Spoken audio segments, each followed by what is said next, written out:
Hello, my name is Charlene Quint. I serve as a family law attorney and a certified domestic violence professional. I'm also an author and a domestic abuse survivor. Today, I want to talk with you about what does God's redemption story, going from abuse to freedom, look like? Oftentimes, I get asked, what's the redemption story for a woman caught in abuse?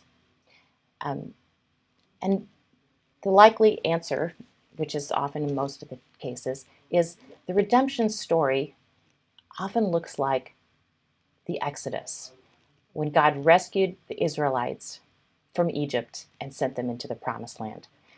And this is what I mean by that. Pharaoh, the abusive king of Egypt, had no intention of changing. He had rejected God, and he used his people, the Israelites, for slaves to serve his own purposes. And oftentimes that is very similar to an abuser who has rejected God, has no intention of supporting his spouse, and uses her for his own abusive purposes. Now, I want to say that in most cases, an abuser is, in 90% of the cases, the abuser is the male figure. So no disrespect for males, but I'm using males and females and husband and wife because that is the reality. Over 90% of abusers are men. So no disrespect to the men out there. But that's what we'll be using, he and she. So just like Pharaoh doesn't want to lose his free help, the abuser doesn't want to lose the power and control over his victim. And he will make it very difficult to leave. We know Pharaoh went through 10 plagues before he finally let them go. And it's often like that with an abusive spouse. It makes it very difficult to go. He will go through a legal and financial harrowing experience and when she finally gets out, and only because the court has finally decreed that she is divorced and free.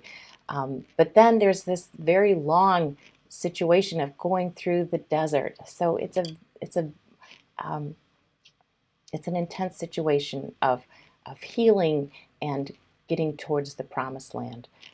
And this is a difficult situation because in each situation where a woman removes herself from an abusive marriage or an abusive relationship, there is healing to be done, and you often feel like you're in the desert. But going towards the promised land, because God promises prosperity for each one of us. He promises healing. He promises a land of peace and light and his love. So on our way there, we must keep looking forward to his promises and keep standing on his promises. Now, keep in mind that the Israelites kept looking back to Egypt. Well, maybe this is not a great idea. Maybe we should go back to Egypt. At least we had food there. And they didn't believe God's promises, that he had a good place. And as a result, they got stuck in the desert for 40 years, and they never made it to the promised land. That's often the same situation with a woman escaping abuse. If she never looks forward to the promised land and God's promises, and she keeps looking back, she will wander in the desert for much longer than she needs to, and she may never get to the promised land of healing and peace.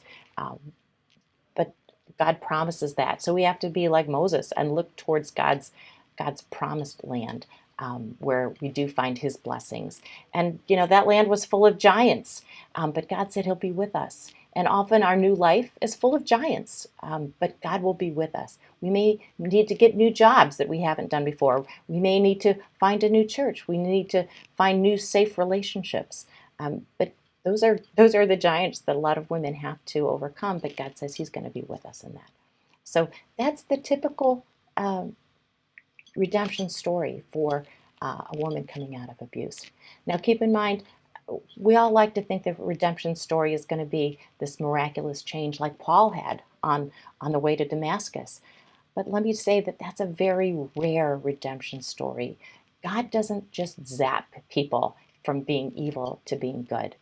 That's not how he does it. But he does equip his people with the strength and tools that they need to get out of evil and into his promised land.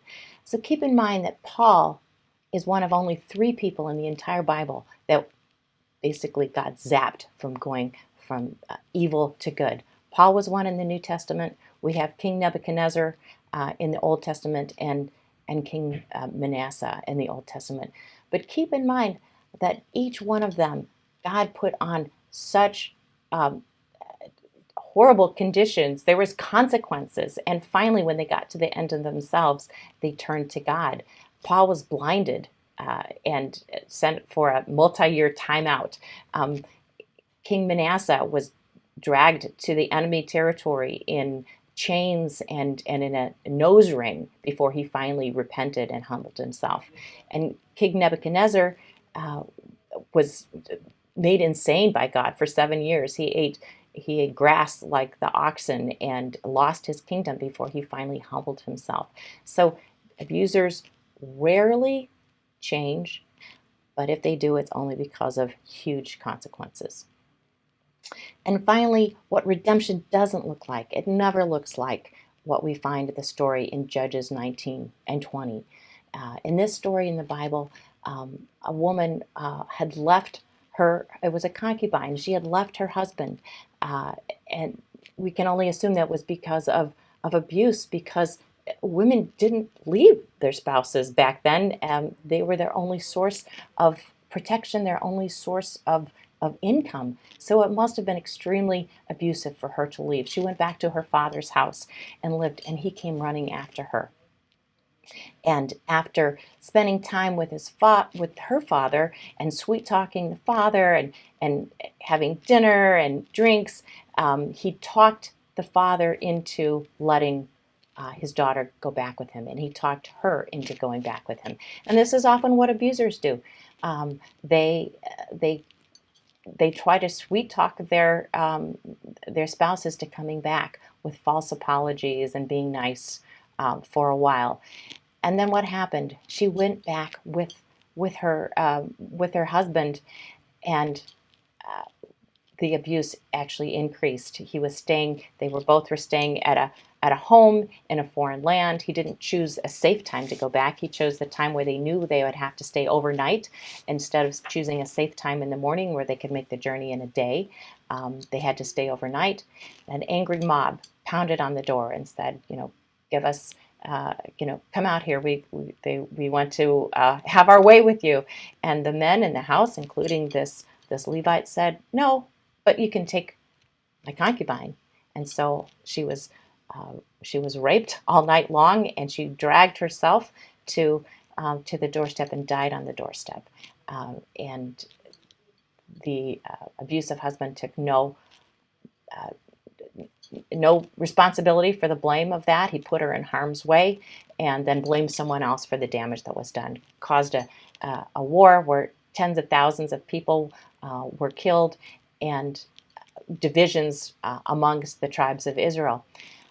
This is obviously a very extreme example, but when a woman goes back to an abuser who has not yet repented, the abuse escalates. The woman will be abused again, and of course the abuser will take no responsibility for the abuse that he put her in, and cause divisions among friends and family and the church. So God's redemption story never looks like that. He doesn't want us to go back to abusive relationships where the other side has not repented. So that is, those are what redemptions look like and doesn't look like in the situations of abusive relationships. So again, I've just scratched the surface of this topic. If you need help in this area, I invite you to buy my book, Overcoming the Narcissist, Sociopath, Psychopath, and Other Domestic Abusers. You can call New Life, or you can also find it on the New Life website, newlife.com. Thank you, and God bless you.